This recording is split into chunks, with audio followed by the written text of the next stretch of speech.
আসসালামু আলাইকুম। আজকে আপনাদেরকে দেখাবো ফ্রিজের সবচাইতে বড় সমস্যা যেগুলো বেশি হয়, বেশিরভাগ সমস্যা যেটা হয় সেটা হলো এই দেখেন ঠান্ডা হচ্ছে, এই যে ঠান্ডা আছে ফ্রিজটা এইভাবে খুলে নিয়ে আসলাম।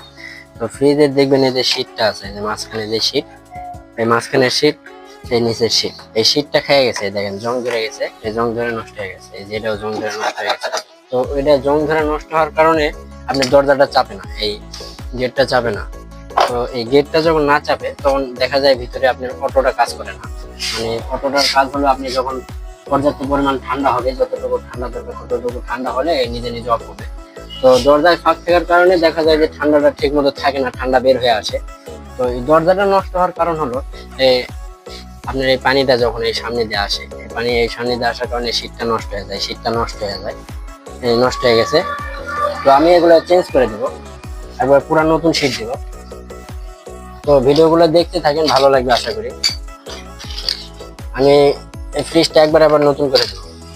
এই শীটগুলো খুলতেছি, দেখেন এই শীটটা কিভাবে জং ধরে গেছে। আমি এগুলো পুরা সবকিছু পার্ট টু পার্ট খুলবো, খুলে আপনাদেরকে দেখানোর চেষ্টা করতেছি, দেখেন ভালো লাগবে। তো আপনারা যারা ফ্রিজের যত্ন করেন না তাদের জন্য এই ভিডিওটা। ফ্রিজের যত্ন করতে হবে, যখন দেখা যাবে যে আপনি পানিটা এদিক দিয়ে চয় তখন আপনি ওটা রিপেয়ারিং করতে হবে, এটা কি সমস্যা সেটা দেখাতে হবে।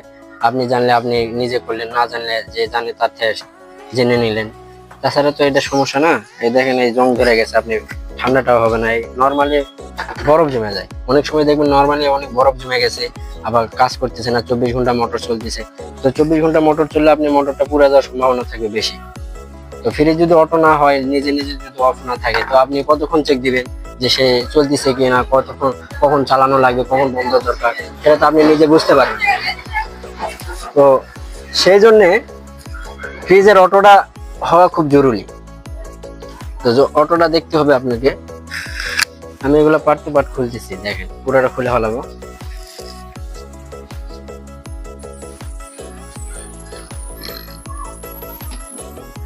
তো এই নাটে জং ধরে গেছে, খুলতেছে না।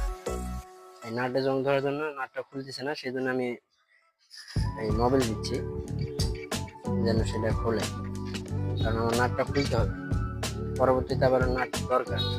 আর যদি না খুলে তাহলে সমস্যা নেই, ওটা কেটে ফেলাবো। তো কেটে ফেলালে সমস্যা নেই, নতুন নাট দেওয়া যাবে।